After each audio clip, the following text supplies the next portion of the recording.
বিসমিল্লাহির রহমান রহিম। আপনারা যারা আইটিপি পরীক্ষা দিতে চাচ্ছেন 2024 সালের আবেদনের প্রেক্ষিতে 2025 সালে শুরুতে ধরে নেওয়া যায় যে পরীক্ষাটা হবে, তারা আমার দুটি ভিডিও খুবই গুরুত্ব সহকারে দেখেছেন। সে দুটি ভিডিও হচ্ছে আইটিপি পরীক্ষার সাজেশন ভিত্তিক। আমি আইটিপি পরীক্ষা যেহেতু অতি শীঘ্র অনুষ্ঠিত হবে, আপনাদের সুবিধার্থে পড়ায় যাতে আরও কম পড়ে বা কোথা থেকে পড়বেন, কিভাবে পড়বেন, এই গাইডলাইনটা আমার কাছ থেকে আশা করেন। অনেকেই ফেসবুকে বিভিন্নভাবে নক করেছেন। যেহেতু ব্যক্তিগতভাবে সম্পূর্ণভাবে সাজেশন দেওয়া সম্ভব নয় এবং আমার যেহেতু দীর্ঘদিন ধরে পড়ানোর জন্য অনেক পরীক্ষার্থী আবার পরীক্ষা দিচ্ছেন, তাদের সকলের জন্য আমি এই ভিডিওটা দিচ্ছি। দয়া করে ভালো করে ফলো করুন, বারবার দেখে এটা মেমোরাইজ করে রাখুন। এইভাবে পড়লে আপনারা ভালো করবেন আশা করি। প্রথম কথা হচ্ছে যে ইনকাম ট্যাক্সের আইনটা অনেক বড়। এই যে ইনকাম ট্যাক্স আয়কর আইন 2023, আবার আয়কর আইন 1984, এছাড়াও অর্থ আইন, দান আইন, এইভাবে বেশ কিছু আইন মিলে মূলত ইনকাম ট্যাক্সের এই পরীক্ষা বা আইটিপি পরীক্ষা। সাথে অ্যাকাউন্টিং আছে, ইংরেজি আছে, বাংলা আছে, সব মিলে সিলেবাস বেশ বড়। তাহলে এটাকে আমরা কিভাবে সাজিয়ে গুছিয়ে ছোট আকারে পড়াশোনা করব যাতে পাশ করতে পারি, সেই পরিকল্পনা করব। তাহলে আমাদের জন্য এটা লাভজনক হবে। কারণ আপনারা জানেন যে অনেক মানুষ পরীক্ষার্থী, সেক্ষেত্রে মাত্র পাশ করাবে ধরে নেন 5000, কারণ এর বেশি পাস সাধারণত এখানে করায় না। তাহলে আমরা একটু ধীরে ধীরে ভিতরে প্রবেশ করি। প্রথমে আমরা ইনকাম ট্যাক্স নিয়ে আলোচনা করব। ইনকাম ট্যাক্সের কোন চ্যাপ্টারগুলো পড়বেন আমরা একটা একটা সাজেশন দিয়ে নিই। তা হচ্ছে ইনকাম ট্যাক্সে আপনি মূলত বেসিক যে বিষয়গুলো এইগুলো পড়বেন, সেটা কি আমরা পরবর্তীতে আলোচনা করব। এরপরে অ্যাকাউন্টিংয়ের কি পড়বেন, বাংলা কি পড়বেন, ইংরেজি কি পড়বেন, এই মিলে হচ্ছে আমাদের চূড়ান্ত সাজেশন। অনুগ্রহ করে আপনারা এটা মনোযোগ দিয়ে দেখুন, তাহলে ভালো করবেন। আর আমি দক্ষিণ বনশ্রীতে আমার চেম্বারে কোচিং করাই। যারা একজন এক্সপার্টের সাথে থাকতে চান তারা সন্ধ্যার পরে বা শুক্রবারে কোচিং করতে পারেন। ফি খুবই কম। আমি অনলাইন ক্লাস করাই না, এখানে এসে ক্লাস করতে হয়। আমরা অ্যাকাউন্টিংয়ের আগে আমরা ইনকাম ট্যাক্সটা সম্পর্কে ধারণা নিব। হচ্ছে ইনকাম ট্যাক্সের মূল আইন আপনাদেরকে পড়তে হচ্ছে মূলত দুটো। পুরনো আইন 1984 সালের ইনকাম ট্যাক্স অর্ডিন্যান্স, আর নতুন আইন এটা হচ্ছে আয়কর আইন 2023। তারপরে আপনাদেরকে পড়তে হবে এসআরও, অর্থ আইন, তারপরে পড়তে হবে আপনাদেরকে অর্থায়ন, দান আইন। এই মিলে হচ্ছে দান কর 1990। এই মিলে হচ্ছে মূলত ইনকাম ট্যাক্স। কিন্তু এখান থেকে আপনারা কোনগুলো পড়বেন সেটা একটু আমরা ব্যাখ্যা করব। ইনকাম ট্যাক্স মূলত তিনটে পার্ট মিলে ইনকাম ট্যাক্স। একটা হচ্ছে ব্যক্তি শ্রেণীর কর দায় নির্ধারণ বা ব্যক্তি শ্রেণীর ইনকাম ট্যাক্স, পার্টনারশিপের ইনকাম ট্যাক্স, আর হচ্ছে লিমিটেড কোম্পানি। এটার ভিতরে আমরা যদি আবার ভাগ করি, ব্যক্তির ভাগটা অনেক বড়। এখানে অনেকগুলো খাত আছে, এই খাতগুলো আপনাদেরকে জানতে হবে। কৃত্রিম ব্যক্তি বলতে যেগুলো, সেগুলো আপনাদেরকে জানতে হবে।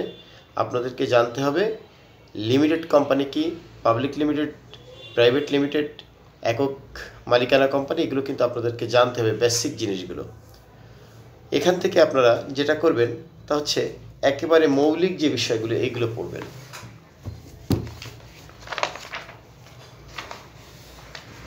এই যে ইন্ট্রোডাকশন চ্যাপ্টারটা আমি এখানে নিখিল চন্দ্র সেনের বইটা আপনাদেরকে ফলো করছি, নিখিল চন্দ্র সেন। তবে আপনারা যারা ইংরেজিতে একটু কম দক্ষ, তারা চাইলে যে কোনো একটা বাংলা মাধ্যমের বই সংগ্রহ করবেন, ডিগ্রি লেভেলের বা অনার্স লেভেলের বা এই জাতীয় যেসব বইগুলো পাওয়া যায়, সেখান থেকে আপনারা বাংলায় পড়লে হবে। আইনটা এখন বাংলায় পড়বেন, এই মোটামুটি ফলো করবেন।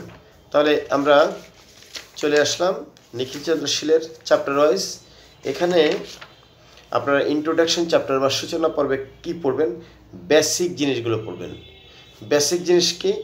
পাবলিক ফাইন্যান্স কি, meanings of revenue, public revenue, তারপরে প্রাইভেট ফাইন্যান্স, পাবলিক ফাইন্যান্স, ট্যাক্সের ডেফিনিশন, ট্যাক্সের কানুন, তারপরে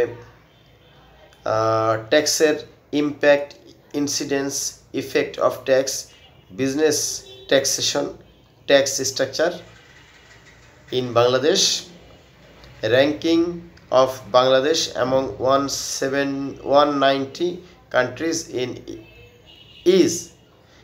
ইজ অফ পেইং ট্যাক্স। এই চ্যাপ্টারটা খুব বেশি জরুরি না। তাহলে এখানে আপনারা বেসিক জিনিসগুলো জানবেন। তারপরে বাংলাদেশে ইনকাম ট্যাক্সের ইতিহাসটা জানবেন। বেসিক ইনকাম ট্যাক্সের ভিতর কি?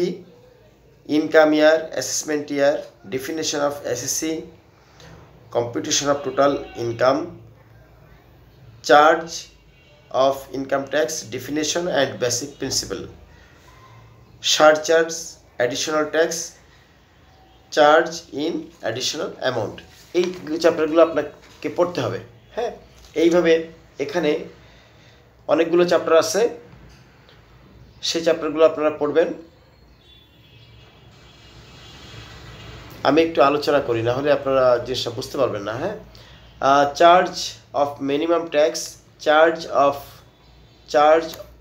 Of tax on stock dividend, charge on tax of written earnings, reserve, surplus, et cetera, tax rate, special tax treatment, special tax income earn from selling stock share. এখানে আপনাদেরকে পড়তে হবে মূলত ইনকাম ট্যাক্সের যে খাতগুলো আছে, অর্থাৎ আপনাকে পড়তে হবে স্যালারি খাতে ইনকাম, বিজনেস খাতে ইনকাম, তারপরে কৃষি খাতে ইনকাম, বাড়ি ভাড়া খাতের এই যে খাতগুলো আপনারা সব পড়বেন। এরপর আসে, এবং এই চ্যাপ্টারগুলো থেকে অঙ্ক থাকবে, এই অঙ্কগুলো যাতে আপনারা পারেন নিয়মকানুনগুলো ভালো করে পড়তে হবে। এরপরে ইনকাম ট্যাক্স অথরিটি চ্যাপ্টারটা খুবই গুরুত্বপূর্ণ। ডিসিটি, তারপরে ট্যাক্স কমিশনার, এনবিআর, এই চ্যাপ্টারগুলো যদি আপনি না জানেন তাহলে এখানে প্রশ্ন থাকার সম্ভাবনা প্রায় 100%। ইনকাম অ্যান্ড ইটস ক্লাসিফিকেশন, তারপরে আপনাকে যেতে হবে ইনকাম ফ্রম স্যালারি, এই যে income from salary, income from interest on securities, income from house property, তারপরে income from agriculture, income from business or profession. আশা করি এই ছোটো ছোটো ইংরেজি আপনারা এটা বুঝবেন। ক্যাপিটাল গেইন, তারপরে income from other source, additional head of income tax, deducted at source. এই চ্যাপ্টারটা খুবই ইম্পর্ট্যান্ট। এখানে সোর্স ট্যাক্স বা টিডিএস এআইটির চ্যাপ্টারটা এটা। অ্যাডভান্স ইনকাম ট্যাক্সে যে advance income tax AIT, set of carry forward, অর্থাৎ এক বছরে যদি লস হয় তাহলে পরবর্তী বছরে কীভাবে প্রফিটের সাথে সমন্বয় করবেন সেই চ্যাপ্টারটা হচ্ছে এখানে। তারপর হচ্ছে রিটার্ন অফ ইনকাম ট্যাক্সে কীভাবে এবার রিটার্নটা ফিল আপ করবেন সেই নিয়মকানুনগুলো এই যে চ্যাপ্টারে এখানে নিখিলচন্দ্র শীলের 13 এডিশনে 17 নম্বর চ্যাপ্টারে কিন্তু রিটার্নটা কীভাবে ফিল আপ করতে হবে বা রিটার্নটা সাবমিট করতে হবে সেগুলো লেখা আছে। এবার আসেন অ্যাসেসমেন্ট, কীভাবে অ্যাসেসমেন্টটা করতে হয় এই চ্যাপ্টারটা হচ্ছে চ্যাপ্টার 18 আছে। Assessment of individual, assessment of farm, assessment of company. এই যে তিনটে চ্যাপ্টার, এই তিনটে চ্যাপ্টার মূলত অঙ্ক বেসড বা ম্যাথ। তাহলে সেক্ষেত্রে আপনারা টার্গেট করবেন আমরা যেন অঙ্কগুলো পারি। তাহলে পার্টনারশিপের অঙ্ক, লিমিটেড কোম্পানির অঙ্ক যদি করতে চান এখানে অনেক বড় হয়ে যাবে। আপনারা ধরে নেন যে আপনাদের সাধারণত ইন্ডিভিজুয়ালের অঙ্কটা আসবে। ইন্ডিভিজুয়াল মানে কি, ব্যক্তি শ্রেণীর যে ট্যাক্স ক্যালকুলেশন, সেখানে এটা ধরে নিতে পারেন যেটা আসার সম্ভাবনা প্রায় 99%। যেহেতু আমি বোর্ডে থাকবো না, আমি তো আর জানি না, তবে আমরা অনুমান করতে পারি যে এই জাতীয় অঙ্কের বেশি সাধারণত দিবে না। পেনাল্টি অ্যান্ড আপিল, ইনকাম ট্যাক্সের পেনাল্টি, জরিমানা, বা কীভাবে আপিল করতে হবে সেই চ্যাপ্টারটা হচ্ছে এটা। এটা খুব ইম্পর্ট্যান্ট। মিসলেনিয়াস যে চ্যাপ্টারটা সেখানে আছে tax holiday, recovery tax, refund, offence and prosecution, tax planning, concept meaning. এই চ্যাপ্টারটার মধ্যে ট্যাক্স হলিডে চ্যাপ্টারটা খুবই গুরুত্বপূর্ণ। এখানে যে অপরাধগুলো ঘটে সেগুলো গুরুত্বপূর্ণ। এরপরে আসেন এডিআর। এডিআর মানে কি? এডিআর হচ্ছে অল্টারনেটিভ ডিসপিউট রেজুলেশন। এই চ্যাপ্টারটা খুবই গুরুত্বপূর্ণ। আপনারা অবশ্যই এই চ্যাপ্টারটা মনোযোগ দিয়ে পড়বেন, তাহলে আপনাদের জন্য ভালো হবে। এই গেল আপনাদেরকে ইনকাম ট্যাক্সের বেসিক কথা। সেখানে আপনি যেটা পড়বেন না বলছি না, মানে যেটা গুরুত্ব দিবেন তা হচ্ছে প্রত্যেকটা চ্যাপ্টার আপনি যদি ভালো করে পড়েন, বিশেষ করে এই যে ইনকাম ট্যাক্স মূল বই, হ্যাঁ, মূল আইন বই এবং আইনের মধ্যে পার্থক্য কি? এই আইনটাকে ব্যাখ্যা করে মূলত এই বইটা লেখা। আইনটা আপনি যদি পড়ে যান, আপনি কোনো জায়গায় হুঁচট খাবেন, ভালো বুঝবেন না। কিন্তু আপনি যদি সাথে একটা বই ব্যবহার করেন, তাহলে আপনার পড়তে সুবিধা বা বুঝতে সুবিধা হবে। এই জন্য মূল বইয়ের পাশাপাশি, মূল আইনের পাশাপাশি একটা মূল বই পড়বেন বা ক্লাসের বই পড়বেন, তাহলে ভালো করবেন। আচ্ছা, এখানে আমরা ম্যাথের কথা যেহেতু বললাম বা অঙ্কের সলিউশনের কথা বললাম, অঙ্ক কোনগুলো করবেন, ধরে নেওয়া যায় যে ইন্ডিভিজুয়াল শ্রেণীর যে কর নির্ধারণ, এই কর নির্ধারণের অঙ্কগুলো আসার সম্ভাবনা বেশি। কারণ আপনারা যদি পার্টনারশিপ বা লিমিটেড কোম্পানিতে আবার দুই রকমের অঙ্ক আছে, একটা প্রাইভেট লিমিটেড, একটা পাবলিক লিমিটেড, যেগুলো অনেক ডিপ, অনেক গভীরে। এটা সাধারণত এই স্তরের পরীক্ষায় আসে না। তাহলে সেক্ষেত্রে আপনারা যদি ইন্ডিভিজুয়াল অঙ্কগুলো ভালো করে করেন, তাহলে আশা করি একটা সম্মানজনক প্রশ্ন হাতে পেয়ে যেতে পারেন। তাহলে আমরা ইনকাম ট্যাক্স নিয়ে আলোচনা করলাম। আশা করি আপনারা বুঝতে পারছেন যে কীভাবে পড়তে হবে। ও এরপরে এসআরওগুলো পড়বেন। এসআরওটা একটু দেখে নেবেন, অর্থ আইনগুলো বা দান কর একটু দেখবেন, কিন্তু ডিপে আসলে যেতে চাইলেই যেতে পারা যায় না, কারণ এই চ্যাপ্টার বইগুলো অনেক বড়, বুঝতেও, আইনগুলো বুঝতে স্বাভাবিকভাবে বেশ জটিল। কেন? প্রতি বছর ইনকাম ট্যাক্স এবং ভ্যাটের যে পরিবর্তনগুলো হয়, সেগুলো অর্থ আইনের মাধ্যমে পরিবর্তন করা হয়। অতএব আপনি যদি ইনকাম ট্যাক্সের বেসিক জিনিসগুলো ভালো করে পড়েন এবং আপডেট থাকেন, তাহলে আপনার অর্থ আইন, পরিপত্র এই দুটো কভার হয়ে যাবে। এরপরে সবচেয়ে ইম্পর্ট্যান্ট হচ্ছে আপনারা আয়কর নির্দেশিকা 2024-25 বা লেটেস্ট যে ইনকাম ট্যাক্সের পরিপত্র এবং যে আয়কর নির্দেশিকা বের হয়েছে, এইটা সংগ্রহ করুন এবং এটা নিয়ে বসে যান। আয়কর নির্দেশিকা যদি আপনি ভালো করে ঠোঁটস্থ করতে পারেন, এখানে কোনো বাধা মানে ইরিটেশন আপনার ঠোঁটে না থাকে, তাহলে আপনি ধরে নিতে পারেন যে আপনি পাশ করে যাবেন। কারণ আয়কর নির্দেশিকার ভিতর 70% ইনকাম ট্যাক্সের দেওয়া আছে, যেগুলো আপনি কভার করলেই পাস। কারণ যেহেতু এনবিআরের নির্দেশিকা মানে কি, নির্ধারিত পথ এখানে দিয়ে আছে, আপনি এই পথে যদি হাঁটতে পারেন, আপনি ধরে নেন 75% বা 70% মার্কস এখান থেকে ইনকাম ট্যাক্সে পেয়ে যাবেন। এবার আসেন অ্যাকাউন্টিংয়ের জন্য যেহেতু সিলেবাসে ওইভাবে কোনো নির্ধারিত অঙ্ক নির্ধারিত নাই, সেক্ষেত্রে আপনাকে এক মালিকানা কারবারের অঙ্ক পারার জন্য প্রস্তুত থাকতে হবে। আপনি যদি জাবেদা, খতিয়ান, রেয়ামিল, ব্যালেন্স শিট, এক মালিকানা কারবারের ব্যালেন্স শিট ভালো দক্ষতা অর্জন করতে পারেন, তাহলে আপনি পাশ করে যাবেন। মনে রাখতে হবে, অ্যাকাউন্টিং একটা সমুদ্রের মতো বিষয়। আপনি হঠাৎ করে চাইলেই অ্যাকাউন্টিংয়ে ভালো করতে পারবেন না। আপনাকে অবশ্যই এই স্তরগুলোতে দক্ষতা অর্জন করতে হবে। যদি নিজে না পারেন, তাহলে কারো সহযোগিতা নিয়ে অ্যাকাউন্টিংয়ের এই স্তরগুলোকে অতিক্রম করুন। জাবেদা, খতিয়ান, রেয়ামিল, এক মালিকানা কারবারের ব্যালেন্স শিট বা উদ্বর্তপত্র, লাভ ক্ষতি হিসাব, হ্যাঁ, এই সিম্পল জিনিসগুলো আপনাকে নিয়ন্ত্রণে নিতে হবে। অ্যাকাউন্টিং এই হচ্ছে মূল বিষয়। অ্যাকাউন্টিংয়ের বেসিক কিছু বিষয় থাকবে, এটা একটু জানতে হবে। সিঙ্গেল এন্ট্রি কি, ডবল এন্ট্রি কি, হিসাবের রাজা কেন খতিয়ানকে বলা হয়, এই যে ছোট ছোট বিষয়গুলো, কমন বিষয়গুলো কিন্তু পরীক্ষায় নোট আকারে আসতে পারে। এরপর আসেন ইংরেজি।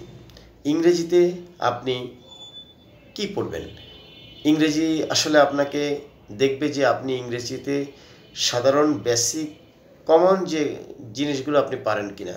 হ্যাঁ, কমন জিনিস বলতে কি, একটা ছেলে ডিগ্রি পাস না করে এখানে পরীক্ষা দিতে পারছে না, এখন সে যদি ছোট ছোট বানানগুলো না পারে, তারপরে যদি ছোট ছোট গ্রামারগুলো না পারে, তাহলে সে স্বাভাবিকভাবে ভুল করবে। একটা সেন্টেন্স দিয়ে দিল যে এটার ভুল সংশোধন করুন, যেমন শি গো স্কুল, এখানে শির পরে গো হবে না গোস হবে। তাহলে আপনি যদি এটা স্বাভাবিক বেসিক গ্রামার না পারেন, তাহলে এটা পারবেন না। Do, did, done, go, went, গান, এই যে পার্ট অফ স্পিচ, মানে গ্রামারের যে পাস্ট টেন্স,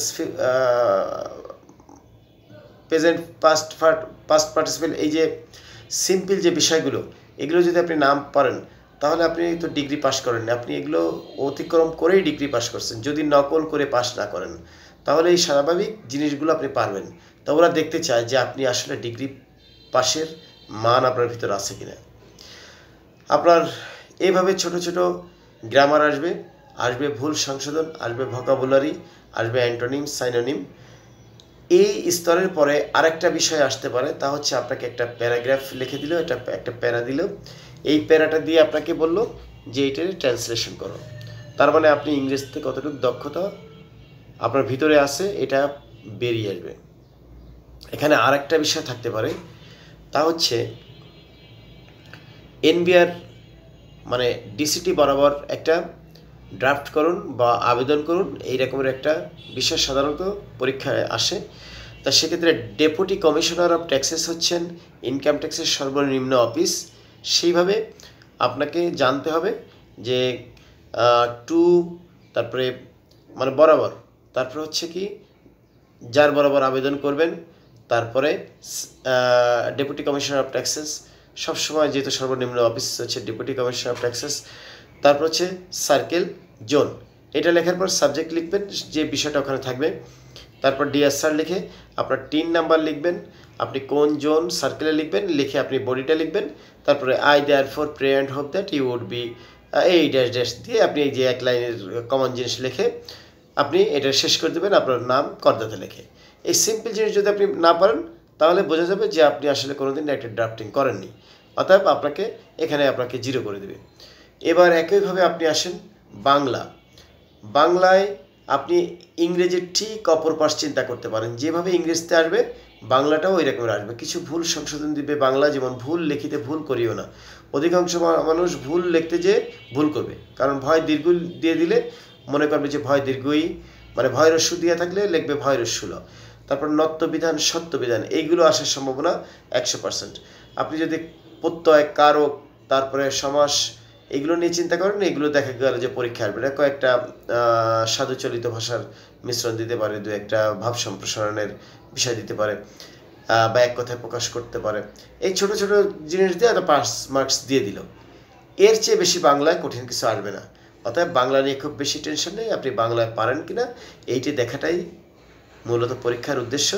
বাংলায় লিখতে পারেন কিনা, বা বাংলায় সাধারণত সবাই পড়তে পারে, এটা খুব একটা সিরিয়াস না, কিন্তু আপনাকে কিছু মৌলিক বিষয় দেবে, এই যে ভুল লিখিতে ভুল করিও না, হ্যাঁ, রণ, বাজে, মানে এই জাতীয় যে ভুলগুলো সাধারণত আমরা ভুল সংশোধনে পাই, রণ, তারপরে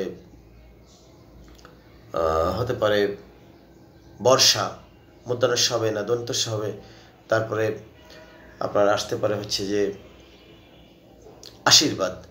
এই যে বানানগুলো একটু তালিবস্যা, মূর্ধন্য মিক্সড, বা দন্তস্যা, মূর্ধন্য বা দন্তন্য, মূর্ধন্য, এইগুলো ঠিক আছে কিনা এটা দেখার একটা সম্ভাবনা আছে।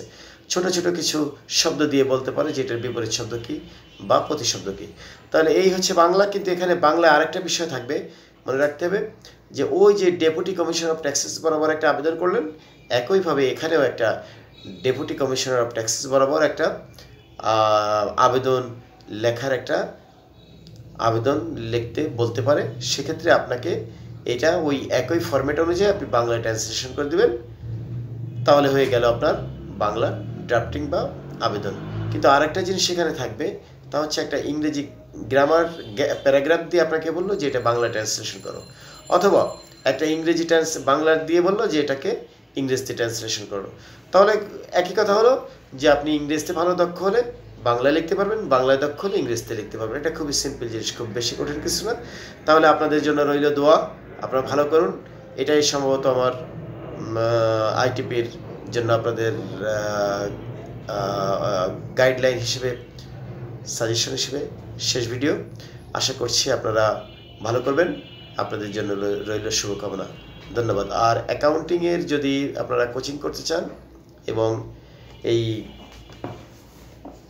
ইনকাম ট্যাক্সের ম্যাথের পরে যেহেতু দক্ষতা অর্জন করা খুবই জরুরি, আপনারা চাইলে আমার কাছে ক্লাস করতে পারেন। ধন্যবাদ। আসসালামু আলাইকুম।